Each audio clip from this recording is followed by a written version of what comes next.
ফেব্রুয়ারিতে ত্রয়োদশ জাতীয় সংসদ নির্বাচন। সারা দেশ প্রস্তুত হচ্ছে একটি অবাধ, সুষ্ঠু ও গ্রহণযোগ্য নির্বাচনের জন্য। কি ভাবছেন সাধারণ মানুষ থেকে শুরু করে আগামীর জনপ্রতিনিধিরা, সে কথা জানাতে ডিবিসি নিউজে ইলেকশন এক্সপ্রেস ছুটে যাচ্ছে সব সংসদীয় আসনে। এখন আছে সংসদীয় আসন 147, ময়মনসিংহ 2-এ। সিএসআরএম ডিবিসি ইলেকশন এক্সপ্রেস আজ রয়েছে ময়মনসিংহ 2 আসনে। ফুলপুর এবং তারাকান্দা উপজেলা নিয়ে এই আসনটি গঠিত। একেবারেই ঢাকা থেকে উত্তরের যে সড়কটি রয়েছে সেই সড়কের উন্নয়ন ছাড়া দীর্ঘ সময়ে, স্বাধীনতার পরবর্তী সময়ে খুব বেশি অবকাঠামোগত উন্নয়ন হয়নি এই এলাকায়, এবং একই সময়ে মানুষের মৌলিক চাহিদা এবং জীবন মানেরও উন্নয়ন হয়নি বলে অভিযোগ এখানকার স্থানীয় সাধারণ ভোটারদের। আমার সাথে এই মুহূর্তে যুক্ত হয়েছেন এই আসনের বিএনপি মনোনীত প্রার্থী মোতাহার হোসেন তালুকদার। আমরা তার কাছে আসলে একটু জানার চেষ্টা করব যে দীর্ঘ সময়েও কেন এই উপজেলা দুটি, ফুলপুর এবং তারাকান্দা আপনার আসন, এই আসনটি কেন আসলে উন্নয়ন থেকে বঞ্চিত রয়েছে। ধন্যবাদ আপনাকে। আমরা প্রথমেই আপনি জানেন যে আমাদের প্রাণপ্রিয় নেত্রী, দেশনেত্রী বেগম খালেদা জিয়া অসুস্থ এবং সংকটাপন্ন। আমরা দেশবাসীর কাছে, আপনার ডিবিসির মাধ্যমে সকলের কাছে দোয়া চাই, এবং দোয়া চেয়ে আমরা বলতে চাই যে আজকে এই ফুলপুর তারাকান্দা একটা অবহেলিত জনপদ। এই জনপদে বিগত দিনে যারা জাতীয় সংসদে প্রতিনিধিত্ব করেছেন তারা আসলে কোনো কাজ করে নাই। তারা নিজেকে নিয়ে ব্যস্ত ছিলেন, যে কারণে এই এলাকার কোনো উন্নয়ন হয় নাই। আমি উপজেলা চেয়ারম্যান হিসেবে আমি তারাকান্দার উন্নয়ন করতে পেরেছি, কিন্তু ফুলপুরের উন্নয়ন করার সুযোগ ছিল না।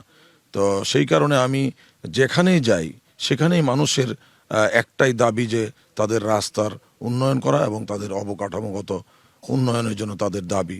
এবং সড়কের পাশাপাশি তো ফুলপুর এবং তারাকান্দাতে যে উপজেলা স্বাস্থ্য কমপ্লেক্স রয়েছে, সেই স্বাস্থ্য কমপ্লেক্সেরও তো অবকাঠামো উন্নয়ন হলেও চিকিৎসক নেই, চিকিৎসা ব্যবস্থা একেবারেই নাজুক, স্বাস্থ্য এবং শিক্ষা খাতেও খুব বেশি অগ্রগতি নেই। কি ধরনের পরিকল্পনা আছে আপনার ভবিষ্যতে?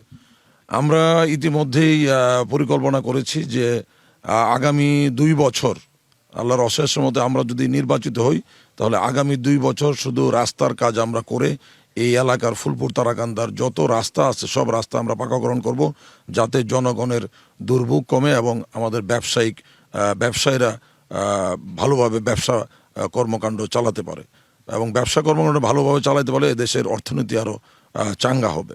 পাশাপাশি আমাদের 2টা হাসপাতাল আছে। ফুলপুরেরটা চালু থাকলেও তারাকান্দার হাসপাতালটা চালু নেই।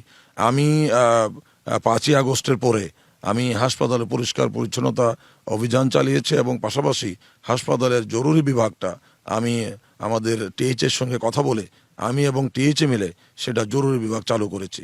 কিন্তু যারা অতীতে দায়িত্বে ছিল তারা বক্তব্যের ফুলঝুরি দেখিয়ে তারা শুধু জনগণের সঙ্গে ভাওতাবাজি করেছে, তারা আসলে কোনো কাজ করে নাই।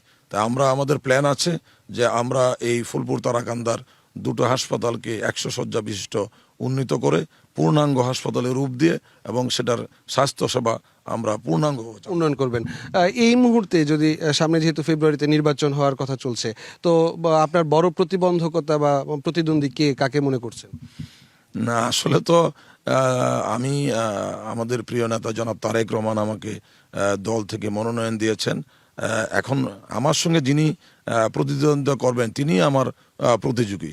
এখানে তো আসলে ওইভাবে কোনো প্রতিযোগী নাই, কিন্তু তারপরেও যিনি ইলেকশন আমার সঙ্গে দাঁড়াবেন কিংবা প্রতিযোগিতা করবেন তিনিই প্রতিদ্বন্দ্বী। জয়ের ব্যাপারে কতটা নিশ্চিত, এবং আসলে আপনার কাছে কি মনে হয় জনগণ কেমন ভাবে আপনাকে গ্রহণ করবে? আমি একটা উদাহরণ দিতে চাই যে এই ফেসিবাদের আমলে আপনি জানেন যে স্বৈরাচারের আমলে আমি তারাকান্দা থেকে উপজেলা চেয়ারম্যান নির্বাচিত হয়েছি, আমাদের বিএনপি থেকে এখানকার ফুলপুরের উপজেলা চেয়ারম্যান নির্বাচিত হয়েছে, এবং মেয়রও বিএনপি থেকে নির্বাচিত হয়েছে। সেই হিসাবে এই আসনটা বিগত সময়ে স্বৈরাচারের দূষররা বলতো এটা আওয়ামী লীগের ঘাঁটি, কিন্তু আমি এখন বলি যে এটা বিএনপির ঘাঁটি, এবং ইনশাল্লাহ এই আসন থেকে অবশ্যই বিপুল ভোটে বিএনপি জয়লাভ করবে। আপনাকে ডিবিসি ইলেকশন এক্সপ্রেসে সময় দেওয়ার জন্য ধন্যবাদ। দেখছিলেন ডিবিসি ইলেকশন এক্সপ্রেস।